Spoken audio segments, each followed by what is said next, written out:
kick some stuff around, and then we might have some time for questions at the end. But I really just want to talk to you about leadership, and why I thought it would be fun to talk to you about it is, like me, you are largely self-taught.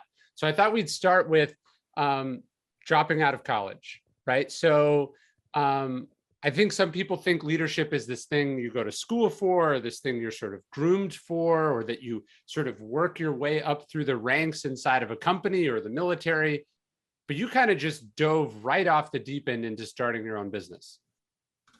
Yeah, I always say, people say, well, what's your style of leadership? And I'm always like, well, if I had a name, it might be called I'll be over here. Like, so even in school, it was like, well, I'll just be over here. And, Mm-hmm. No one would care. But then every once in a while, I would hit on something really cool and everyone would come and want to be a part of what I was doing. Sure. And so what happens is that you do learn from that. You learn, okay, if I do it like this, no one's going to care. But maybe if I do it like this, I'll start to get somebody. So then you start to earn what I say, like your fellowship. Then you start to Mm-hmm. earn the awesome people that you bring in on your team and the people that will then support the ideas going forward. But yeah, there is like a kind of a two different ways. And you can kind of, you do have to learn how to be a leader one way or Sure. another, but you either do it through self-reflection and kind of being out on your own little island and like watching what other people do and whatever, or, you can learn inside a company, which I now have done a little bit of that as well, of course, but. Sure.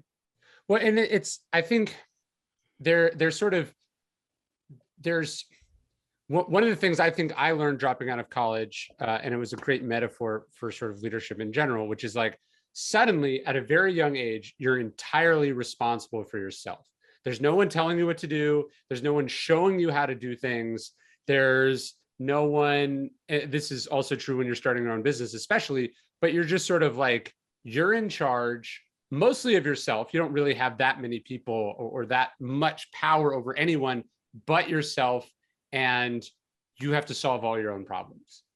Yeah. And that's, there's so much freedom in that. I mean, one of the people, when I was young, my family blew up like to smithereens, and like I'm so grateful in many ways because they were also not there to tell me to not do it or to Sure. not, to follow this other path or whatever. And so yeah, you're on your own. But for me, that's been my strength and superpower. I had no one who like knew better than me of what to do for me to tell me how to do things. So, I mean, even though I do think that in many ways I was kind of born this way, like, sort of, Sure.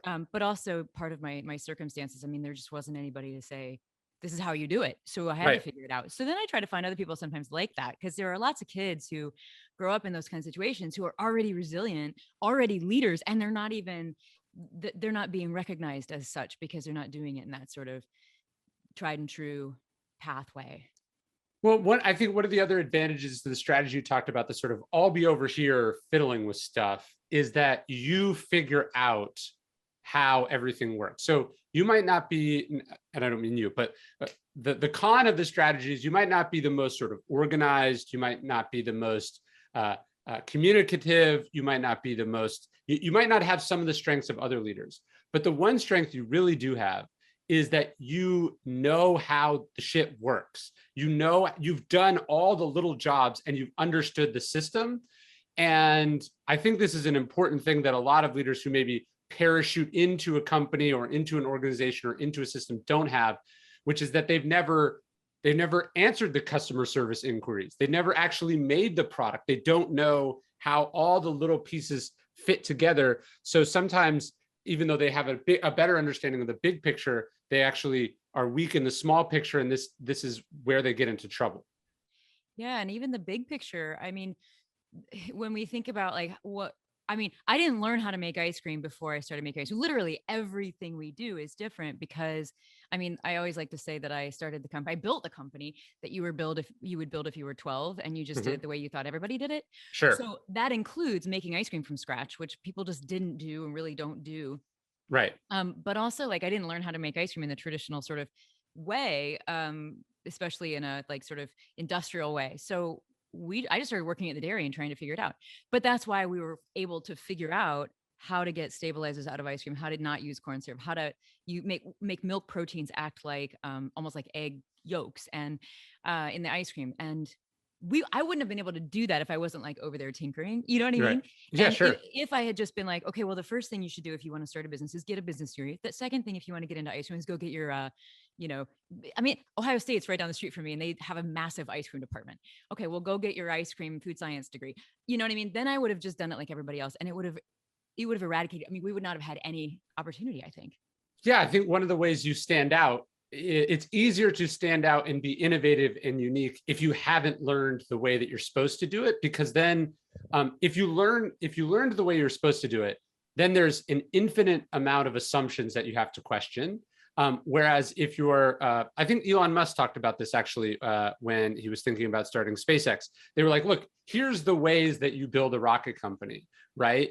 And he said, well, actually, you use these suppliers, use it. This is the way the whole thing. And he talks about the sort of idea of first principles thinking, which goes back to Aristotle. And it is a really important concept. It's like if you start from scratch, it takes longer and it can be harder and more expensive and all of that. But you also don't carry the baggage of 50 or 100, or in some cases, 500 years of tradition in a given industry or a given product, because you're asking yourself, well, how would I do this today? I remember when I was writing my book on growth hacking, it was like I was researching the history of the press release, and you're like, oh, the press release was invented in 1918 to communicate to newspapers troop movements in the First World War, and you're like, oh, okay. Well, if I was inventing how to communicate today, I probably wouldn't do a press release. I'd do something else. And so I think one of the benefits from doing it yourself, although again, there's cost to it, is that you don't pick up all this baggage and you really do think from first principles in the context of today's moment, as opposed to the last generation or the generation before, or even further than that. Yeah, and honestly, that's one of the reasons that I've always loved being in Ohio. And I shouldn't even say that really anymore because Columbus is such an incredible city. Truly, it is. You know, but it was a little bit more boring when I was, Mm-hmm. coming up, and I like that about it. I like coming back here. It's even in the way of creativity, thinking, not being surrounded by people who are like think they know everything, not being in the cool city where like Sure. people there's it's like there's all of this almost like oppression of ideas, or it's like it's oppressive, everybody's ideas and the standards and the ways that people do things happen in business and in art. I remember in art class, actually, a kid showed up from the medical school, and he wanted to switch, and everybody looked at him like, good luck, buddy, because we've been Yeah. in art like since we were kindergartners. And actually, the first thing we all noticed is that he didn't have all the baggage that we had, and he was able to see things differently. So I mean, yeah, in like everywhere, it's like, if you can step outside of it a little bit and look in, you'll find. Well, I think it's easier to do what you did in a cheaper, less trendy place because you have more time, Yep. you have more runway, and then yeah, you have less to compare yourself to and against. So it just feels like it's totally normal. It feels like you have all these options, as opposed to, New York City. Let's say you're starting an ice cream shop. Not only are your costs 10 or 50 times higher, You can't take risks. yeah, you can't take risks because you have more eyes, right? Like just the whole thing is a tighter tightrope, or a thinner tightrope, and it's already scary and sketchy enough. I think you want to give your I feel like one of the big stories of our company. I mean, we're about $100 million company now, which is just like wonderful to me for me to see. But for most of the time, we were this tiny company, and we were just making one little tweak going forward every single day. I mean, we started at the farmers market 20 years ago. It takes a long time to build your company, and I feel like, and to build a brand and to build that as community.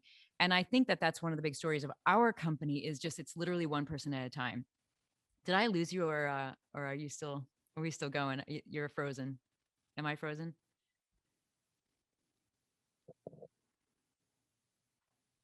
Okay, you guys are still here. Ryan is frozen. Okay. Well, Ryan will be back.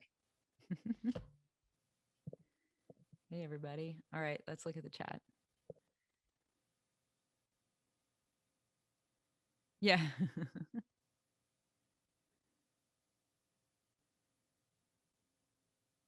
That's great. Well, we'll just wait for Ryan to get back here.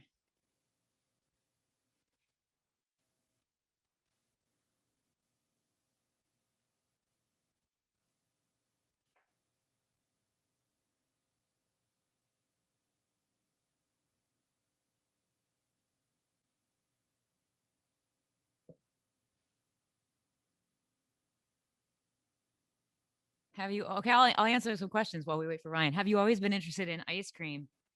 Oh, wait, let's see what he says here. He's texting me. Okay, he'll be back soon. Honestly, I quit art school to make ice cream in 1996. So the answer is yes. But even before that, my first job was at an ice cream shop, and I have always loved ice cream. I've always really mostly loved the culture of ice cream and eating ice cream. I still to this day consider myself an ice cream eater before an ice cream maker, even though we've done some really cool different things in ice cream. It yeah, ice cream eater. So I have always loved ice cream. Somebody asked what was I like as a teenager? Well, I'll tell you, I worked a lot. I worked at a French bakery. I hated school very much, the school that my daughter just started, high school. And I just wasn't a good student at all. But I was smart enough to get straight D's so that I could get through it. Okay, the culture of ice cream. I grew up in the Midwest. The culture of ice cream is that, you know what? It's almost like we don't even see it as dessert. We see it as an event. And I don't know where everybody's coming from, but maybe if you grew up in a town or city that sort of had an amazing sort of local ice cream culture, or even just one shop, you know, Americans sort of, when it comes to dessert, we sort of think of ice cream as a sidekick, but when it comes to like Friday night, we think of it as like the main event. And I love that ice cream just kind of represents coming together, that you find yourself a little bit in your flavor, and then you get to express yourself to whoever you're with and learn a little bit about them. So it's about people coming together. So to me, there's like a whole philosophy around ice cream, like flavor and what flavor means, and um, and all of that stuff. So it's definitely amazing. How, gosh, how your gender shaped your leadership and success. I don't know. I will say that I just did everything. I just did it the way that I wanted to do it. That's how I did it. And maybe because I didn't grow up in, because I know some of the men that I work with kind of grew up in a situation in like, these sort of culture almost of business being passed down to them. I didn't have that. And so again, this goes back to, I could just do it how I wanted to do it. Thank you for bringing up plant-based, Amanda. That's so exciting to us, and we're doing it. Yeah. Many people who make a product and be bought out. Why do you think this happens? I mean, I think some people start their company with the idea to be bought out. I mean, just to grow. And I think that's totally fine. That wasn't why I started my company. I started it because I wanted to build a world. Honestly, I just wanted to build a world where I felt good. And so that's that. Oh, somebody's asking about depression. I'm seeing here tactics and strategies for dealing with depression that may have feel. Oh, wow, this is amazing. I could have a whole discussion just on mental health, mental, spiritual, emotional, physical, all of the realms of health, because I definitely use all realms of my being like they were disposable until I broke a couple of years ago, and then I had to get it all back. So really hard, but also I feel like it's not an adventure unless it is hard. So I can't say that I enjoyed that part of it, but I also feel like, I guess, proud of myself to having found my limits, and then also for getting it back, which has been a couple of years with amazing people around me, lots of really cool shaman and like non-traditional therapy. How do you make difficult leadership decisions? I think that everything for me goes back to human beings, and the idea that for me, company is, the word company means you're not alone. I differentiate it from business. Business is an important structure of teachable, learnable disciplines, and you build your fellowship with people who understand those things. But hey, Ryan, I'm just You're just gonna carry on without me? hanging out. Yeah. So here we go. Who needs Ryan? Somebody says it. I got my own show now, Ryan. It's on your. I appreciate it. Sorry, I have no idea what happened. I was gonna ask you, and sorry if I missed anything, but so the first business, what is it? Screams Ice Cream. It doesn't work out, right? So walk us through some of the lessons that you took away from that. I imagine that must have been a bitter pill to swallow and not fun. Yeah, it was because I had a business partner and she was a wonderful person, but we didn't have the same just we didn't share the same opinion about the business, and we had this Sure. agreement that we were like 50-50 partners, and then we were going to like close that one and then grow and then go start another company, or get out of the farmers market and go do it bigger or something. I don't know, even though we had totally failed in the market, we were going to like restructure and go figure it out, and her parents were going to give us money to do it and whatever. Well, like she didn't want to like share, give me like my side of the company, even though I had worked every single day. She had never worked at the company. It was all my thing, all my ideas, all my flavors. The whole original concept was mine. Yeah. And so I had to walk away from her and they were going to still do it. And so I literally like just walked away thinking that was the end and that they were going to take all my ideas and do it. And when I say they, it was like there were three of us. This other guy, a food scientist, had come in and he was awesome. He was our age and we were just all three going to do it. We couldn't figure out the partnership. So it was really hard for me in that way. And I had to like sort of start over. And I thought, well, she's going to do it. And, that was the risk that I took. And I just need to go and do something different. Well, I didn't see her do it after a few months. And so then I started working on a business plan. But the whole time I thought, well, they're going to launch something soon Sure. and I won't be able to. So, but they didn't, because they didn't know how to do it like I did. And so I started working on a business plan and figured it out and got back into business back in the North Market in 2002. But yeah, it was hard. It was hard in a couple of reasons too. I mean, that, and also just you think you're doing things right, and then it takes some reflection. I mean, it takes a year or so of reflection to realize all your mistakes so that you can then fix them. And what That I was did was I started thinking about what brought me back to other businesses, and I realized the only thing that brings me back was what I had the last time. And at Scream, I was always making new flavors every day or whatever I felt like making or whatever was in the market. I didn't have any like consistency, and so that was the big problem. One of the big problems at Scream, the biggest one. When I learned that, then I came back as Jeni's and had like signature flavors and always had them in stock, and then that brought people back.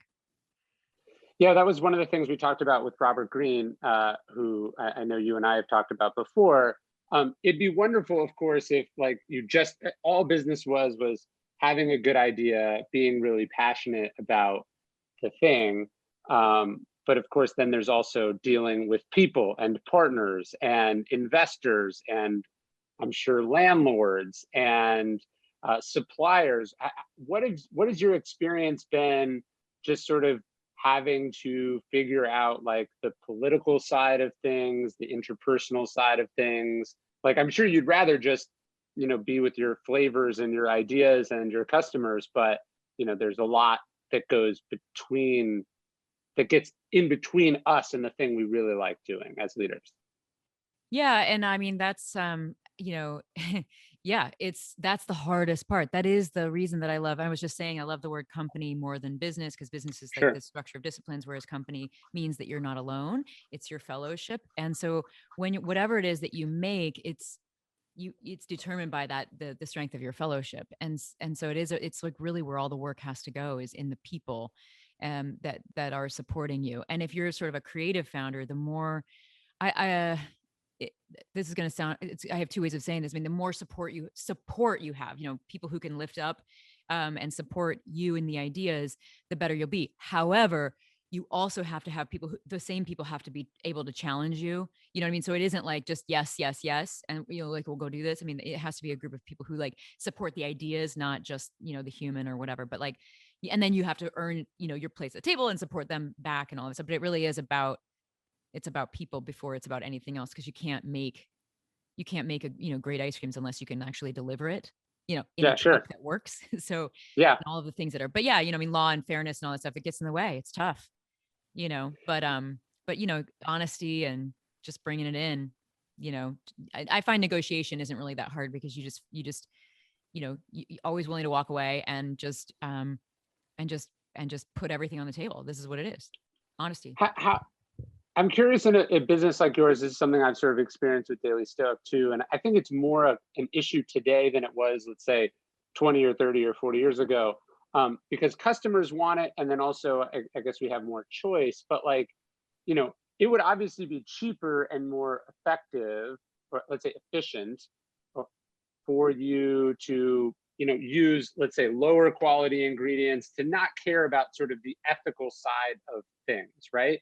I think one of the important parts about Stoicism is it's not just a framework for like how do you achieve success, but it's also how do you achieve success within sort of a set of boundaries, sort of ethically, how we relate to the planet, how we relate to other people. How do you think about, I've got to imagine the kinds of ingredients you do, the sort of commitments you have to certain kinds of quality and freshness and all of that. I imagine that costs you in a lot of ways, right? And how do you think about the balance between staying afloat and your absolute highest standards? How do you think about what's non-negotiable and all of that?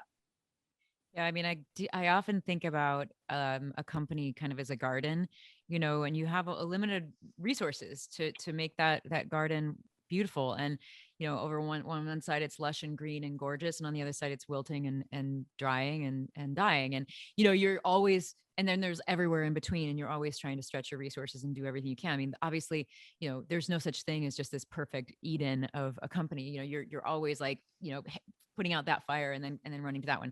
But I do think that like we're a certified B corporation, and I think that matters, so that we it helps us What focus. does And that mean exactly? it means that we're certified by a third party called the B Lab for environmental accountability and sustainability, and a whole bunch of other issues like pay, fair pay, and diversity, and all sorts of things. And so you get a number every year, and you're expected to grow that number, and that helps, I think, a lot, because it gives us, well, first of all, it sort of puts that in our scope of and gives us like a plan of, and you can choose, you can't do everything, but like um and it also shows, because right now it's like everybody wants to say that they're, this good company or whatever. But it really can show the world that, what we're trying to do. I think we would be doing this whether or not we could get certified. In fact, we were, and then we decided to get certified, and we applied and made it about 10 years ago. But I do think that, like, it's one of those, it's one thing to say it, and it's another thing to do it. Um, Sure. and then the other way I Right. think Yeah. about this, yeah. It's another thing when you're like getting a quote on something and you're like, hey, I want to make this in the US. And you're like, but let me get a quote and see what it costs to make it in China or whatever. And you're like, oh, it's 4 times as expensive to do it the way that I want to do it ethically, right? And then you realize that these questions, whereas like as a customer, as a writer, as a outside person, these are all abstract ideas. And of course, one is preferable to the other. But then, yeah, as a leader, you have to make those actual hard Well, decisions and of let me tell you, signing the checks. I mean, we, like I mentioned, $100 million company. We have an $800,000 marketing budget total. Right. We're a creative company, and that includes like pay, like our team. We have a really small team. We don't overspend. We don't really spend very much on marketing at all. It's word of mouth, it's product, it's all of that. And that's that, I think that, yeah, there are trade-offs. And for us, it's like, well, we better be the most creative then, and get some attention that way, or whatever, so that we can bring people in. And you'll notice too, if you get to our shops, they're very simple. They're not overly, like, we don't even really work with, I mean, we just design our shops. We design and build them. They're not Right. like fancy or super branded or whatever. They're all a little different. And so, yeah, I mean, it's really, for us, it's about ice cream and people. Yeah. And then of course, I mean, I think when I think about ice cream, I think the experience. So it's service, ice cream, and art and design.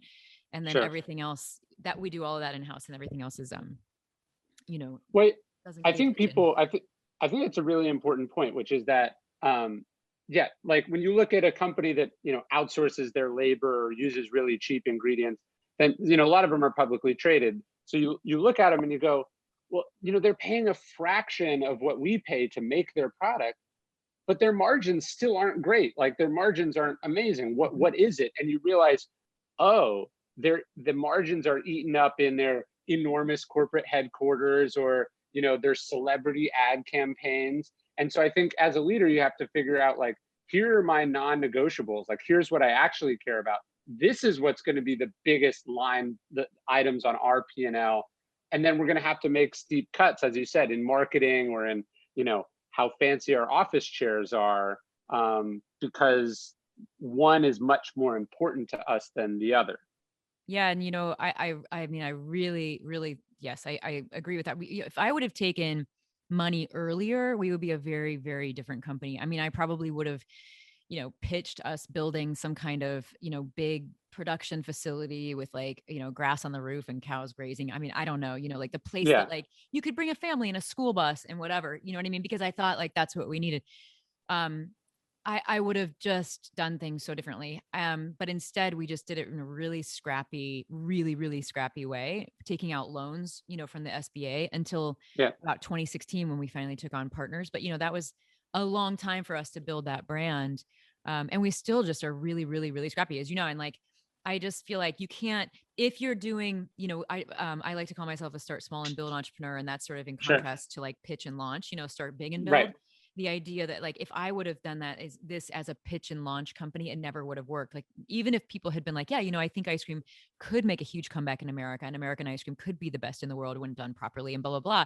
And I think that is a really big opportunity. Even if we could convince somebody of that, like just building the community around what that ice cream is and around $10 a pint ice cream, like has been such a challenge. It's been like, that needed all of this time in order to build everything. And that's why it's like it's like a snowball. Now it keeps going, but it took all of that. You can't. I don't know. It's just we grew, kind of like scaled up the stuff that worked, and then things that didn't, we left behind. And that was a slow process versus like trying to like figure this out and then launch, and then it would have I been think very that's different. really, I think that's really important.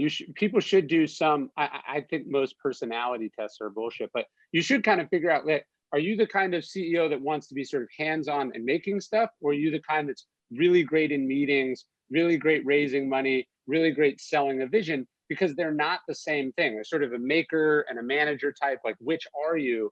And like, if you're a maker and you sign yourself up for what's primarily a sort of a management style business, you're going to be very miserable. If you're a management style business, management style, but you actually have to go make the thing, you've also probably promised something that you can't possibly deliver. And so really knowing sort of what your strengths are, and also like how you want to spend your days. Like, what do you want to be doing? I know so many people that have had a good idea, then they've ended up sort of committing to or selling this thing, and they just hate their life because it's actually taken them away from what they wanted to be and what they want to do day to day. Yeah, and I wonder also a lot about the role of a founder in a company now, because I never wanted to be the CEO. Not necessarily. I mean, I believe that I brought in a CEO because I wanted someone who could build safety in the company, who would protect, whether it's jobs or law Sure. or whatever. Um, and somebody who really truly understood that, and that they were on the hook for the safety of the company.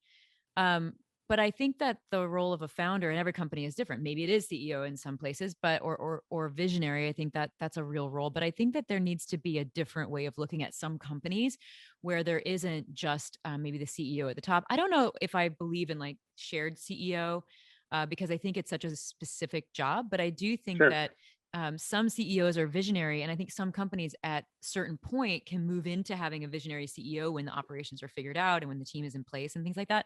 But I do think that you need a visionary all along anyway, and that's maybe a role that a founder can play. But a lot of times in business, especially in the sort of financial world, sort of business, founders are kind of just not seen that way, or they're seen as like creative and then kind of put on a boat and let out to sea a Yeah. little bit, like they're not considered part. But that goes back to, founders often know their customers better than anybody else. They know their product better than anybody else, and they have a vision for where it can go. They know their competitors more than anyone else. And so there is a role in the company for founders, but I know that we haven't just in American business figured that out yet, where Yeah. they can fit in and how. I've got to imagine that's a big ego challenge that you had to go through, the idea of kind of replacing yourself or putting someone in charge of you or the thing that you built with your blood, sweat, and tears. So walk me through that decision. I imagine it must have been a challenging one, not just finding the person, but even getting to the point where you were open to doing that. It didn't bother me because I felt like it was all about the company. So for me, it's Hmm. always been the company first. Even though my name is on the sign, it was about the company. So I wanted to do what was best for the company. Um, and I think that's the kind of the right way to look at it. Whenever you start a company, you have to always, as a founder, figure out where you fit in, and like, Sure. earn your place there. So it didn't bother me. Yeah, I mean, not to say that it isn't hard, because as the company, continues to get better at doing what it's doing, you know, I am kind of working my way out of a job. I still do all the flavors. I still do all the, start most of the copywriting and stuff like that. But yeah, you do kind of work yourself out of a job, which is totally fine. But that's where, so it's only becoming hard now, I would say. Interesting. So does the failure of the first business and having to sort of start over, does that set you up? Were there any lessons you learned there that help you in the listeria crisis? I've got to imagine you were more resilient the second go around. Yeah, I mean, I think just anytime you have a crisis, it always helps. And I've had, I was gonna say unfortunately, but really fortunately, I've had a lot of crisis that I've been able to get through. And so yeah, I mean, but still, when we found a pint of ice cream with listeria in it in 2015, March 2015, I mean, it was the call that we didn't want to get, nobody wanted to get, and the bottom dropped out in a big way. So we really lost everything. We went from $100 million valuation literally 3 weeks before to less than zero. And so over the next year, and actually several years, we had to climb back out of that hole back up to where we are now. And yeah, I mean, we learned a lot. I mean, I think that probably there was some resilience based on, from past experiences, but really when that happened, it was like our first thing was prevent an outbreak, which we did. And then, we looked around and we're like, oh shit, now we have to like rebuild our entire company. And so then we just started working on that. But it is that sort of like, I guess, um when you get to that place of nothing, or you're just at the bottom, you are also kind of given the permission to fight like hell, you know what I mean, to fight in Sure. a way that you would never fight um in a normal situation. So there is something kind of really great about it. But I will say that the lessons learned then as a team, because it's the same team then, many of them, not all of them, that we have now, um, helped us with COVID. So a Sure. lot of those lessons of communication, and when you get into crisis, it really concentrates your values, your moral code, or whatever. It really like you shed all of your excess and get to the core in a way that you would never do it in non-crisis times. And so that's kind of fun, a fun way to, I guess, experience it. And we went through that again in COVID. It's like, okay, what are Yeah. we doing right now? What matters? What do we have to protect? Yeah. And There's what do we two great Stoic quotes there. You accidentally or maybe deliberately touched on one. Marcus Aurelius goes, it's unfortunate this happened. And it goes, no, it's fortunate that happened to me, because not everyone would have been able to survive it the way that I have been, right? And I think I tell myself, he said this during the plague, right? During the Antonine Plague. Then the other one, Seneca says, like, that you actually pity someone who's never been through adversity, because they don't know what they're capable of, right? And That's so exactly it. Yep. I have to imagine you went into COVID not confident, but more confident than you would have if you'd gone through it in 2014, because you knew it could get really bad and not break you. Yes, yeah. I mean, we did, and we knew that if we were going to have to go through this with anyone, it would be the team that were right in front of us, that were at the table. And so, um, yeah. I mean, it's not not to say that we had any certainty, just like no company, no one did at the beginning of 2020, at the beginning of all this. But we did at least have certainty in who we are, and how we're going to deal with it, and you know how we're going to make decisions as a team. Yeah, how did it affect how you make decisions? I've got to imagine something like listeria that you're trying to nip in the bud. It probably would have been better for someone like you to be in charge of the pandemic response. The idea of acting very quickly, not hesitating, taking somewhat drastic or desperate measures. It seems like when I look at America's COVID response, and then a lot of businesses, uh, part of what made them so vulnerable, when time was of the essence, was there was wishful thinking, there was thinking they had more time than they did, there was not wanting to upset people, not wanting to scare people, not wanting to overreact. And as a result, took what was always going to be a bad problem and made it a catastrophic problem. Yeah, I mean, one example of our thinking was, I mean, you never know what's going to be, right? You can't predict the future, and that's the problem because Yeah. companies, that's what we like to do, is do our best to predict the futures, predict the future so that we can create inventory to support it, and do all the things that we need to do to get ready for it. And when you can't predict the future anymore because you don't agree with what the government's saying, we're going to be back by July 1st. I mean, we kind of all looked at each other and thought, we don't think that's possible. And because we don't think that's possible, we had to come up with our own scenario. And so we came up with like 5 scenarios, and then kind of just played through that. What we ended up doing, one example, and there were many, many, because everything just got really tight, in behind the scenes, and like what we were able to get our hands on, even like paper and things like that. But we ended up doing, one of the things is that we had to decide whether to do bucket production or pint production. So we scoop from buckets, and we In your stores, the metal buckets. Yeah. Mm-hmm. So Yeah. we knew that that we believed that stores were going to be closed or in a different capacity for a long time, and so we switched over very early to pint production. If we hadn't done that, things would be very different. That allowed us to switch to delivery, so we could now do home delivery, local home delivery, in a way that we couldn't with the bucket inventory. And that was huge for us. The other thing was that grocery sales went up like crazy. And so we were able to support that. But like, if we hadn't made that decision early, and that was us going our own way with our own predictions of what the next basically year was going to hold. But if we had gotten that wrong, that would have been pretty bad. So, it's those kinds of things. And there's just millions of those. We were losing employees. We were having, I mean, just everything.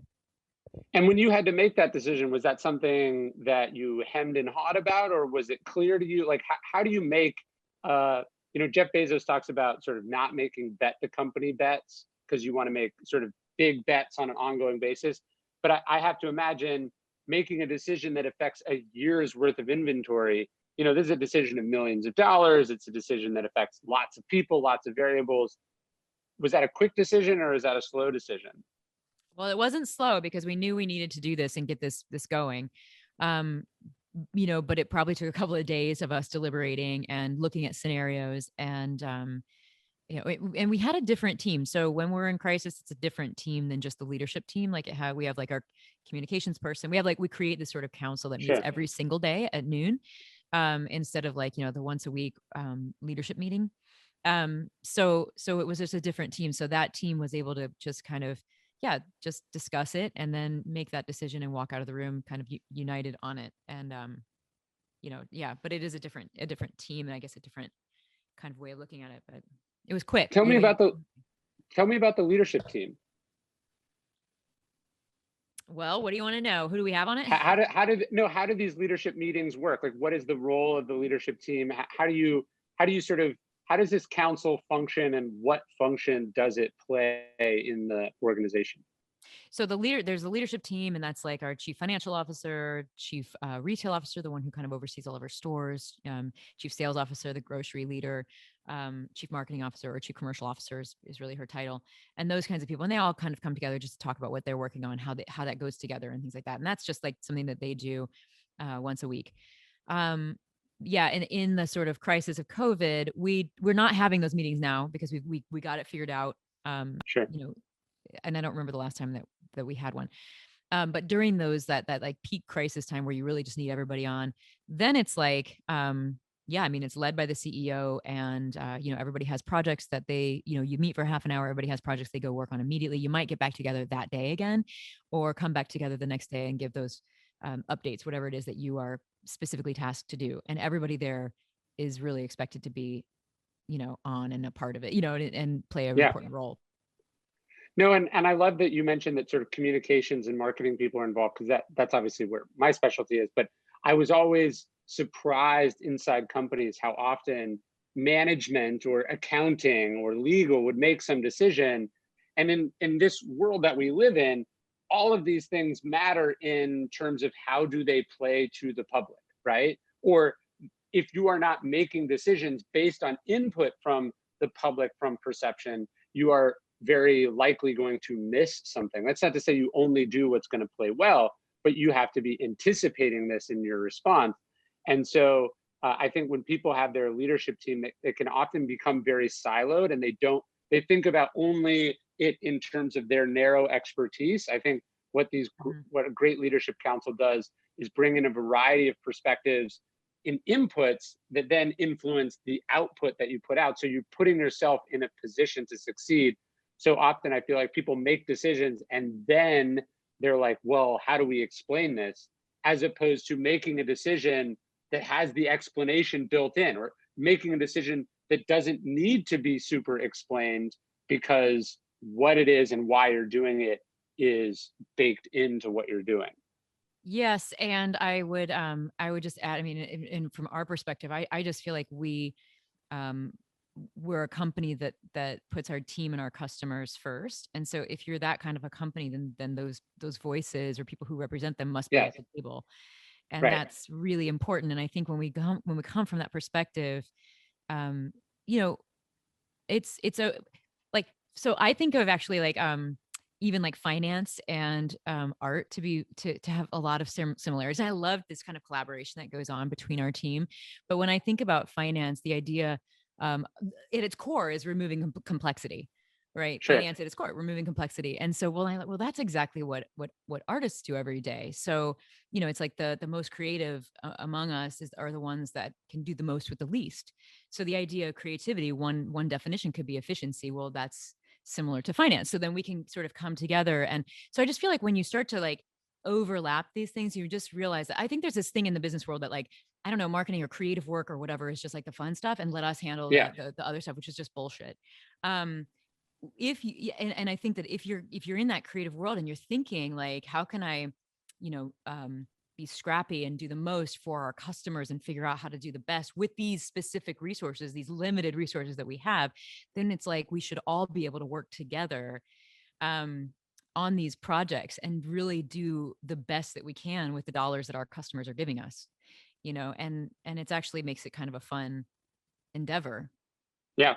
No, totally. You all are on the same, even though different leaders or different people inside the company have different sort of narrow expertises or priorities. At the end of the day, it's all about making things better for the customer, for the employees, and so they should all be coming together and have a good sense of uh, what aligns with the purpose of the company, and then also what puts you in a position to succeed. I think it's so often businesses will make a decision about a product line or this or that, and then again it's an afterthought, like how are we going to sell this? But if you think about, like you talked about having to have a slim marketing budget, if you're thinking about making these decisions and their implications for marketing and sales, and you're only making, you know, if you're choosing to make things that are boring uh, or that are upsetting to people, you have to spend more on marketing to make up for it, right? And so being able to be consistent and bring those people into the room, to me, is a really important part of the leadership process. Yeah, I do. I agree with you, and that's one of the reasons I love just being in our stores. I mean, bringing that perspective. I think that's one of the roles that I play in the company is just listening, Sure. to people and customers and creating for them, you Yeah. know, as And everybody else is. when you go into the stores, do you kind of look, I think one of the things leaders should do, like one of the questions I ask my employees a lot is like, what do you need? Like what's not going well? Like what what is taking up lots of your time? Like I kind of feel like the job of a leader is to reduce friction inside the organization. Like, hey, this thing, because something got garbled, because someone communicated poorly, because I gave conflicting instructions, this thing is taking up, like, I think about it like when your computer's operating really slow, it's usually because some program is operating that you don't even want to be operating. And as soon as you turn it off, everything operates better. I kind of feel like the reason you want to be on the floor, the reason you want to be interacting with the customers, you want to be out in the world, is it gives you a sense of where that friction is, which you can then use your power or influence in the company to reduce. Absolutely. And often I mean, maybe we have 1,500 employees right now. Most of them work in our stores. Those people know how to solve those problems and what the problems that Yeah. they deal with every day are. And if you don't ask them, they won't tell you. Right. Or, or they'll tell you, or you'll hear problems that aren't even really problems. I mean, for a long Yeah. time, we tried to figure out how to not make the ice creams touch in a cup, which killed me. It was just a dumb thing we ended up spending too much time on. Yeah. Because like 4 customers over 2 years had said that it Sure. wasn't really a problem. So Right. sometimes you get it backwards, upside down. So you have to just really be there and listening and asking and actually giving permission to for people to bring their ideas, how to make things better forward. Because people don't often think that they can do that or whatever, or that it will be heard. But that's important, as well for all leaders, just to be on the ground, to be listening. And actually, it's funny because as a leader, it's one of my big challenges is that I like to be on the front line. I like to be in the trenches. And I still struggle. I mean, I worked the counter for 10 years. So I still Right. struggle with like elevating that sort of leadership. But I know that when I walk into a store now, I'm not just like, you know, just able to just jump in and do that, because every word that I say has just more meaning than I almost wish it did. You know what I mean? Sure. So I have to be really careful and No, it's a tension. I remember at American Apparel, we every week we had a conference call with all the retail employees. So and the CEO was on. And so as a much smaller company, this was a great idea. As the company got bigger and bigger, it became clear that the way to get noticed was to say things on this call, right? So people would invent problems or would overstate things. Stuff would filter up to the top. I remember also, Dove had this open door policy. Would post his phone number, anyone could call him. And then you're like, well, now we have 250 stores in 20 countries. Like somebody is always awake in every time zone with a made up problem. And so it's this tension of like having your ear to the ground, being involved, seeing how things are actually happening so you can escalate real issues. But then, as you said, also not overreacting, getting distracted by petty things and spending a lot of time and energy solving things that don't you're like a boxer who's just getting hit all the time and reacting to every little thing instead of really focusing on the important stuff. yep. Yeah, absolutely. And it's the art Yes, it's of the it. art. Well, the last thing I wanted to ask you about, I've been looking at some of the questions and filter them in, but you through your work, one of your let's just say one of your customers went on to be very important. Let's talk about that a little bit. How have you watched this relationship with a fellow ice cream lover, who now sits in the Oval Office? That must be so surreal.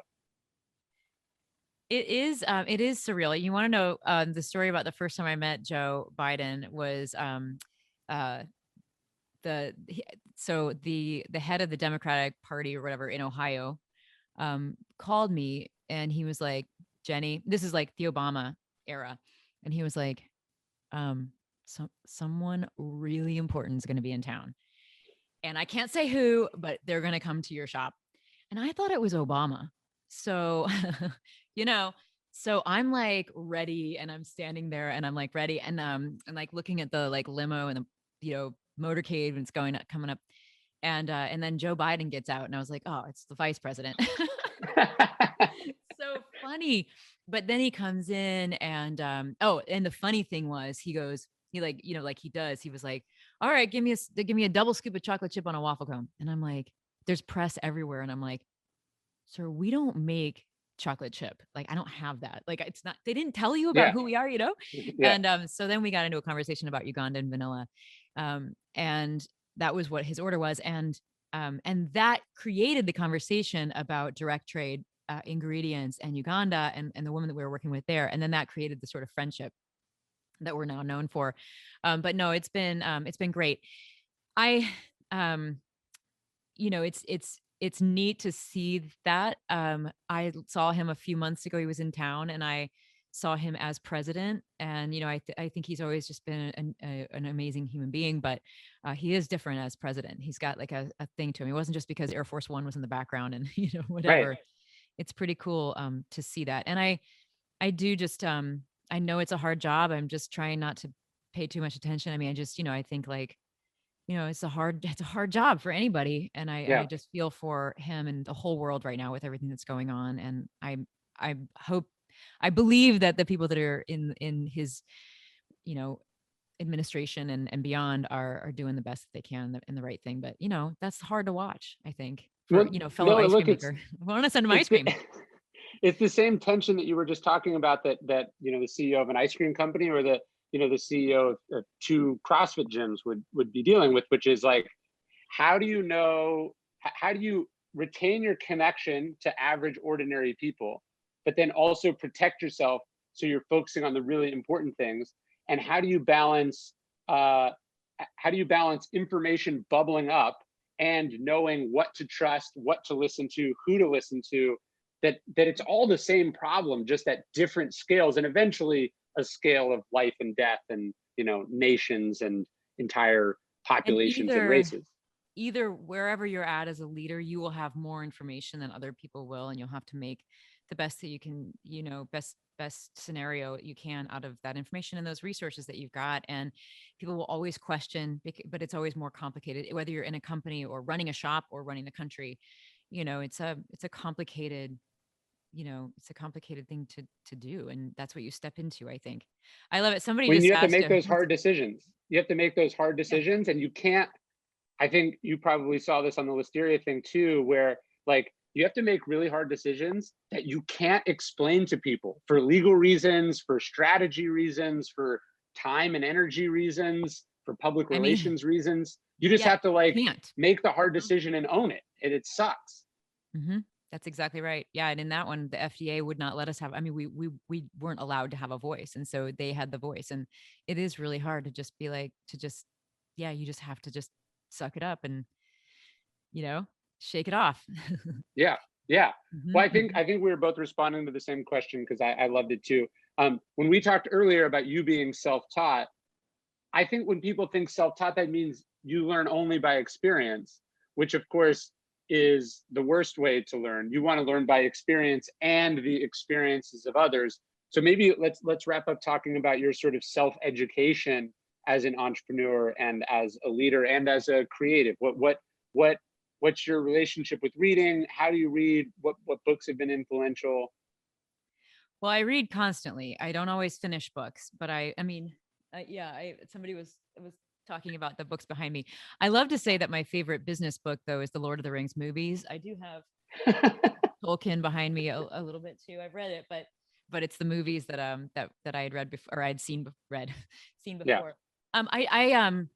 Yeah, I like, so also being in a leadership, entrepreneurship, but also being in a creative um field or job.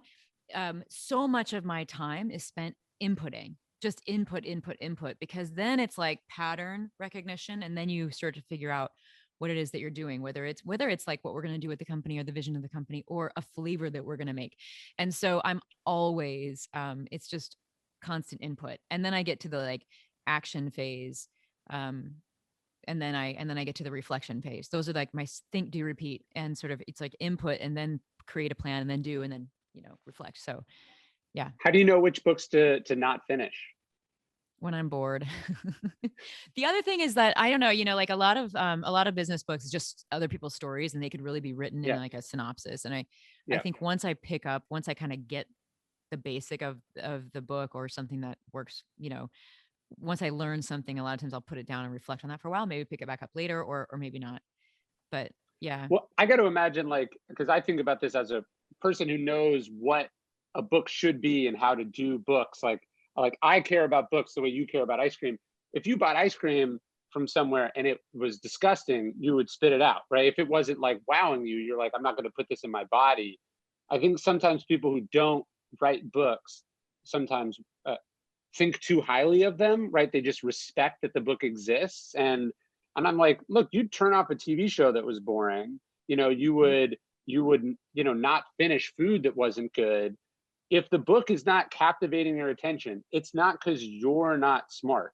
It's that the author isn't doing its job. It's not to say that books should always be easy. I think easy is not the same as captivating. But if you're not drawn in, you're finding yourself skimming and skipping, provided that it's not just to avoid thinking, that's not your problem. That's the author's problem. Yeah, I think so. And I think it's okay to say, I think differently than this person, and I'm not, I Also just true. can't, I'm gonna, whatever, for whatever reason, maybe, this is a book everybody else liked, but for me, I can't get through it. And that's okay as well. Right. No, if you like, I do notes on the sides of pages, obviously, when I write. And that's one of the things I think about is like, if I am always agreeing with the author, then I'm not challenging myself as a reader. But if I find myself repeatedly disagreeing with the author because they're wrong, I don't need to inject this into my brain. I get what their point is. You know what I mean? So Yeah. the rule I like is 100 pages minus your age. So, as you get older and more experienced, less time for shitty books. But when you're just starting out, you have to suck it up a bit more. Yeah, that's a really good, wait, what did you say? 100 pages minus your age? Yeah, 100 pages minus your age. So every year that you age, you have to endure one crappy page less in a book before you quit. Okay.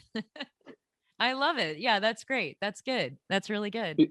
Because time is more of the essence. When you're 15 years old, you got to give it a solid 85 pages. That's right. That's right. When you're 80, if the intro doesn't catch you, you can leave.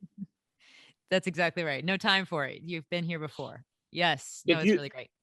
If you had to give people one leadership book that's not the Lord of the Rings movies, what would it be? Oh my goodness. I got to look back at my books. Oh, you know what it is? It's The Executive Compass. Have you read that book? No. Mm-mm. Where is it? Who's it by? Let me see if I can find it really quick. I won't be able to. Okay, just find it. The Executive's Compass. It's fantastic. Okay. I got it at the Aspen Institute when I was out there a couple of years ago, and it was part of the required reading for a program I did out there, and I go back to it quite often. Now it's been a couple of years, but it really was awesome. Really awesome. Amazing. Yeah. I'm going to check it out. And that's my other rule is like, you're like, what should I read? Like, find people that you admire and go like, what is the book for you? And then like, that's how you can get a really nice curated list of, what's Tom Brady's favorite book? What's Jeni's favorite book? What's Biden's favorite, what is the favorite book of the people you admire, and you can curate a really nice list that way that can keep you busy for a long time. Oh yeah, somebody put it in the comments. The Executive's Compass: Business and the Good Society. Yep. Perfect. Yep. Well, Jeni, this was amazing. I hope to see you soon, and please keep the ice cream coming. Yes. And because we're opening in the little shop. Also, the fate of the free world depends on you keeping the president stocked with his ice cream cave, so. the White House ice cream cave. Exactly. Amazing. Well, thank you. Have an awesome Tuesday. Thanks, everybody. We'll touch in. All right. Bye.